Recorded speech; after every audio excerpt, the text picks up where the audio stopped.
मीमांसा civil service academy में आपका स्वागत है। ये लेक्चर हिस्ट्री एमसीक्यू का है। हमने इसके पहले पढ़ चुका है भारतीय ज्ञान परंपरा, भारतवर्ष, वेद, उपनिषद, अरण्यक, ब्राह्मण ग्रंथ, षडासन, स्मृति, सभा, समिति, रीत। आज हम पढ़ेंगे गणतंत्र। तो गणतंत्र पढ़ने से पहले ये समझ जाइए कि राज्य की अवधारणा तीन आती है। एक है राजतंत्र, एक है कुलीन तंत्र, एक है गणतंत्र। राजतंत्र वो होता है जहाँ पे राजा का पुत्र ही राजा बन के शासन करता है, उसे कहते हैं राजतंत्र। कुलीन तंत्र उसे कहते हैं जहाँ पे एक कुलीन समूह होता है जो उन्हीं में से राजा बनता है और शासन करता है, उसे कहते हैं कुलीन तंत्र। गणतंत्र यानी होता है, गण यानी होता है समूह, समूह यानी कि जनता का समूह अपने में से ही एक राजा चुनता है और वो शासन करता है, यानी कि शासन की असली शक्ति जनता के पास होती है। ऐसे तंत्र को हम गणतंत्र कहते हैं। इसी प्रकार से हमारे सिलेबस में गणतंत्र का उल्लेख है और प्राचीन काल में हमें 10 गणतंत्र मिलते हैं। किसमें? महाजनपद काल में। इसमें से प्रमुख प्रमुख जो गणतंत्र होंगे जिससे क्वेश्चन आने की संभावना होगी उसे हम पढ़ेंगे। उनकी विशेषता क्या है, किसका संबंध किस गणतंत्र से है, ये समझ जाएंगे तो वहां से क्वेश्चन बनेंगे आपको एमसीक्यू फॉर्म में, तो आपको आसानी से वो बन सकते हैं। तो प्लीज पूरा लेक्चर वॉच करना। गणतंत्र को कालखंड के अनुसार हमने 3 भागों में बांटा है। पहला है 450 ईसा पूर्व, यानी कि ईसा मसीह के जन्म के 450 साल पहले। आज हम जो जीवन जी रहे हैं 2024 में जी रहे हैं, यानी कि ईसा मसीह के जन्म के 2024 साल आगे आ चुके हैं। यानी कि हम आज अगर बात करें तो 2024 चल रहा है। हम ईसा मसीह के जन्म से 2024 साल आगे हैं और ये जन्म के 450 साल पहले की बात चल रही है। तो इसे हम काउंट करेंगे 450 साल, तो ऐसा हो जाएगा 4 7 4, यानी कि हम बात कर रहे हैं किसकी? आज से 2474 साल पहले की। हुआ क्लियर? जो दूसरे नंबर का गणतंत्र था वो था 300 ईसा पूर्व का और जो तीसरा गणतंत्र है वो है 450 ईसा पूर्व के। इनको 3 भागों में बांट दिया गया है, ठीक है, कालखंड के अनुसार। बस ये ध्यान रखना, ये नहीं पूछेगा आपसे। अब समझते हैं हम गणतंत्र कौन कौन से थे। गणतंत्र था कपिल वस्तु के शाक्य, केशपट्ट या केशपुत्र गणतंत्र, रामग्राम के कोलीय गणतंत्र, मल्ल गणतंत्र, पिपलिया के मौर्य गणतंत्र, मिथिला के विदेह, वैशाली के लिच्छवी। इस प्रकार से और 3 है, इस प्रकार से 10 हो जाते हैं। तो ये जो 10 हैं, ये 10 गणतंत्र का उल्लेख मिलता है हमें प्राचीन काल में। और ये 10 गणतंत्र का उल्लेख कहाँ मिलता है? ये महाजनपद काल में मिलता है। इनमें से हम 1 बाय 1 पढ़ेंगे। आपको जो भी क्वेश्चन आएंगे इन्हीं में से आएंगे। उनकी विशेषता, उनका संबंध किस किस से है, ये समझ लेंगे तो आसानी से क्वेश्चन बन जाएंगे, ठीक है। ध्यान रखना, जो गणतंत्र शब्द है इसका उल्लेख 40 बार हुआ है। कहाँ पर? वो हुआ है ऋग्वेद में हुआ है। हुआ क्लियर? और जो 9 बार गणतंत्र शब्द का उल्लेख हुआ है वो कहाँ हुआ है? वो अथर्ववेद में हुआ है। हुआ क्लियर? ये ध्यान रखना, ये 2 फैक्टर रखना कि 40 बार कहाँ हुआ है गणतंत्र शब्द का उल्लेख? ऋग्वेद में हुआ है। और 9 बार गणतंत्र शब्द का उल्लेख कहाँ हुआ है? वो अथर्ववेद में हुआ है। हुआ क्लियर? और एक चीज याद रखना कि जो महाभारत है, महाभारत में कितने? 18 पर्व हैं। 18 पर्व में जो 12वां पर्व है ये है शांति पर्व। और शांति पर्व में गणतंत्र की विशेषता का विस्तार पूर्वक वर्णन है। कैसे है? जो महाभारत में भीष्म पितामह हुए हैं, भीष्म पितामह ने युधिष्ठिर को गणतंत्र के बारे में कहा था कि जिस गणतंत्र के लोग जितने एकजुट होते हैं वो गणतंत्र उतना शक्तिशाली होता है। तो आपसे क्वेश्चन आएगा कि महाभारत में जो 18 पर्व है उसमें से किस पर्व में गणतंत्र का विस्तार पूर्वक वर्णन दिया है? तो उसका एक आंसर क्या होगा? 12वां पर्व। अगर आपसे पूछ ले किस कौन से नाम का पर्व है तो वो है शांति नाम का पर्व, ठीक है। जो 12वां पर्व है उसका नाम क्या है? शांति पर्व। एक चीज रखना कि जो महाभारत है इसमें एक पर्व है भीष्म, भीष्म पर्व। भीष्म पर्व में ही गीता का उल्लेख है। भगवान श्री कृष्ण ने अर्जुन को रण क्षेत्र में जो गीता सुनाई थी, उस गीता का जो उपदेश है ये महाभारत के भीष्म पर्व में दिया गया है। ये ध्यान रखना, ठीक है, क्योंकि आपके सिलेबस में गीता भी जुड़ चुका है, इसलिए ये क्वेश्चन आज पूछ सकता है कि महाभारत में किस पर्व में गीता का उल्लेख है, तो वो कौन सा पर्व है, वो भीष्म पर्व है। महाभारत में गणतंत्र का किस पर्व में उल्लेख मिलता है, तो वो 12 पर्व है, उसका नाम क्या है, तो शांति पर्व नाम है। हुआ क्लियर? अब चलते नेक्स्ट। ध्यान रखना कि बुद्ध से संबंधित 3 गणराज्य है। एक है कपिलवस्तु के शाक्य, एक है केशपट्टम या केशपुत्र बोलते हैं, एक है रामगढ़ के कोलिय। जो कपिलवस्तु के शाक्य है ये बुद्ध का ही गणराज्य था, यानी बुद्ध जो है शाक्य वंश के थे, तो बुद्ध का ही ये गणराज्य था। कौन सा? कपिलवस्तु के शाक्य, तो बुद्ध संबंधित हो गया ये। दूसरे हैं केशपट्टम या केशपुत्र, तो ध्यान रखना केशपट्टम या केशपुत्र नाम से जो गणराज्य था, इनका संबंध था किसका? आलार कलाम का। अलार कलाम का। और अलार कलाम जो है भगवान बुद्ध के ये प्रथम गुरु थे। अलार कलाम जो है ये सांख्य के टीचर थे और बुद्ध के ये प्रथम टीचर थे। कौन? अलार कलाम।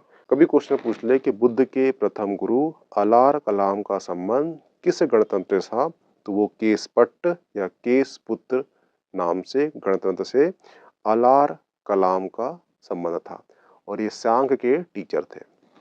जो रामगढ़ के कोलिय है, यहां से संबंध था किसका? वो था महामाया का। और महामाया कौन थी? ये बुद्ध की माता थी। हुआ क्लियर? तो आपको 3 याद हो गए हैं। बुद्ध से संबंधित 3 गणराज्य हो चुके हैं, आपको तीनों याद हो गए होंगे। कपिलवस्तु के शाक्य यानी कि ये बुद्ध का ही एक गणराज्य था, जहां पे शाक्य वंश के बुद्ध थे, इनके पिता ने यहाँ पे शासन किया था। केशपट्ट या केशपुत्र नाम से आएगा आपको, तो इनका संबंध किससे है? यहाँ से संबंध है किसका? अलार कलाम का। अलार कलाम कौन है? तो ये सांख्य टीचर है जो बुद्ध के प्रथम टीचर थे। हुआ क्लियर? रामगढ़ के कोली, यहाँ संबंध किसका है? महामाया का है। और महामाया कौन है? भगवान बुद्ध की ये माता है। हुआ क्लियर? आपको 3 गणराज्य याद हो चुके हैं। इतने क्वेश्चन यहाँ से बनेंगे, आपको पीटीए बन जाएंगे। मल्ल गणराज्य, तो ध्यान रखना मल्ल गणराज्य 2 गणराज्य है, एक पावापुरी के मल्ल है और एक कुशीनारा के मल्ल है। पावापुरी के मल्ल में मृत्यु हुई है किसकी? वो हुई है महावीर की। और जो कुशीनगर के मल्ल है, यहाँ पे मृत्यु हुई है किसकी हुई है? वो भगवान बुद्ध की हुई है। यानी कि मल्ल गणराज्य में 2 महान महापुरुषों की मृत्यु हुई है। पावापुरी में किसकी हुई है? महावीर की मृत्यु हुई है और इनका संबंध जैन धर्म से था। और जो कुशीनारा है, यहाँ पे मृत्यु किसकी हुई है? भगवान बुद्ध की हुई है और इनका संबंध किससे था? बौद्ध धर्म से था। हुआ क्लियर? वो 3 और ये 2 कितने हो गए? 5 गणराज्य आपको याद हो चुके हैं। पिपलिया के मौर्य, ठीक है। पिपलिया के मौर्य का जो संबंध है, यहां से संबंध किसका है? वो है चंद्रगुप्त मौर्य का, ठीक है। पिपलिया के जो मौर्य का संबंध किससे है? पिपलिया के जो मौर्य है, यहां से संबंध किसका है? चंद्रगुप्त मौर्य का है, जो मौर्य वंश के संस्थापक थे। तो आपको याद होना चाहिए, क्वेश्चन आपको यह आएगा कि चंद्रगुप्त मौर्य का संबंध किस गणराज्य से है, तो वो पिपलिया से है। नेक्स्ट गणतंत्र है वो है मिथिला का विदेह। मिथिला के विदेह का संबंध किससे है? वो है भगवान राम की जो पत्नी है सीता। सीता माता का संबंध कहाँ से है? वो विदेह से है। ध्यान रखना कि माता सीता का मिथिला के गणराज्य से संबंध था, इसलिए आपको याद होना चाहिए। नेक्स्ट गणराज्य है वो है वैशाली के लिच्छवी। जो वैशाली के लिच्छवी है, इस प्रकार के 8 संघ थे और ये 8 संघों का जो ग्रुप था उसे बोलते थे वज्जी संघ। वज्जी संघ, जो वज्जी संघ था, वज्जी संघ का पूरा रूल होता था कहां से? लिच्छवी से। क्यों? क्योंकि जो वज्जी संघ थे उसमें जो 8 ग्रुप में से सबसे शक्तिशाली लिच्छवी थे, इसलिए यहाँ से इनका रूल होता था, इसलिए आपको ये याद होना चाहिए। दूसरी चीज यहाँ से संबंध किसका था, तो वो था चेतक का। चेतक की जो पुत्री थी, पुत्री का नाम था चिललना। चिललना, चिललना का जो विवाह हुआ था वो किससे हुआ था, वो हुआ था बिंबिसार से। हुआ क्लियर, इसलिए आपको याद होना चाहिए। दूसरी चीज, चेतक की ही जो बहन थी उनका नाम क्या था, बहन का नाम था त्रिशाला। त्रिशला का विवाह किससे हुआ था, वो हुआ था सिद्धार्थ से। और इन दोनों से पुत्र हुआ, वो कहलाए कौन, वो कहलाए महावीर। इसलिए आपको याद होना चाहिए। यानी कि वज्रसंघ में सबसे शक्तिशाली कौन थे, लिच्छवी थे। लिच्छवी से संबंध किसका है, वो चेतक का है। चेतक की जो पुत्री हुई है चिललना, उसका विवाह बिंबिसार से हुआ है। चेतक की ही बहन थी त्रिशाला, त्रिशाला से विवाह हुआ किसका, सिद्धार्थ का। और सिद्धार्थ और त्रिशाला से पुत्र हुआ, वो भगवान महावीर कहलाए, जिनका संबंध जैन धर्म से था। इसलिए ये आपके लिए आईएमपी हो जाता है। एक कुछ याद रखना, सिकंदर जब आया था भारत में आक्रमण करने, तो कुछ गणराज्य थे, वो गणराज्य जो है उसमें आक्रमण किया था किसने, सिकंदर ने। इसलिए ये गणराज्य आपके लिए आईएमपी हो जाते हैं एग्जाम की दृष्टि से। तो ध्यान रखना, इसमें अस्मक गणराज्य है, मालय गणराज्य है, क्षुद्रक गणराज्य है, अर्जुनायन गणराज्य है, मूसिय गणराज्य है, पाटल गणराज्य है, योधेय गणराज्य है, मुद्रक गणराज्य है, ये सीवी है, सीवी गणराज्य है, कुलूता गणराज्य है, और औदुंत बार गणराज्य है। हुआ क्लियर। अब इसमें से हम पढ़ लेते हैं वन बाय वन, क्योंकि आपको यहां से क्वेश्चन बनेंगे। पहली बात, आपको अस्मक याद रखना है, क्योंकि अस्मक में ही सिकंदर को स्त्रियों के साथ युद्ध करना पड़ा था, इसलिए अस्मक याद रखना है आपको, ठीक है। मालय, मालय इसलिए याद रखना है क्योंकि मालय में जब आक्रमण किया था किसने, सिकंदर ने, तो मालय ने भी उस पर आक्रमण किया था, तो सिकंदर घायल हो गया था। और जब सिकंदर घायल हो गया था, तो इसी घायल चोट के कारण ही उसकी बेबीलोन में मृत्यु हुई थी, ये ध्यान रखना।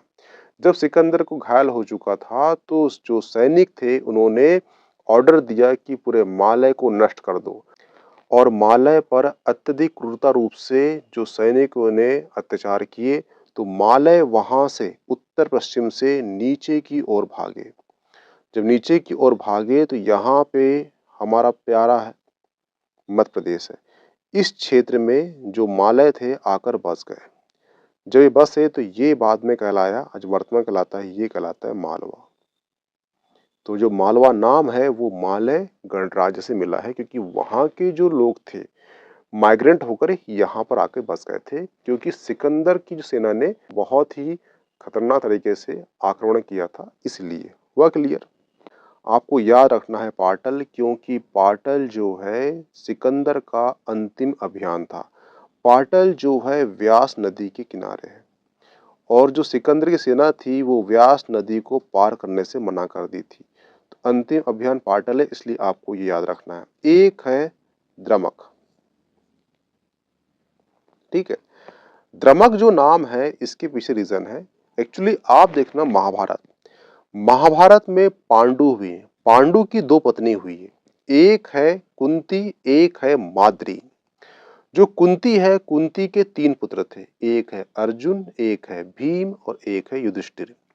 और जो दो थे नकुल और सहदेव, ये माद्री के पुत्र थे।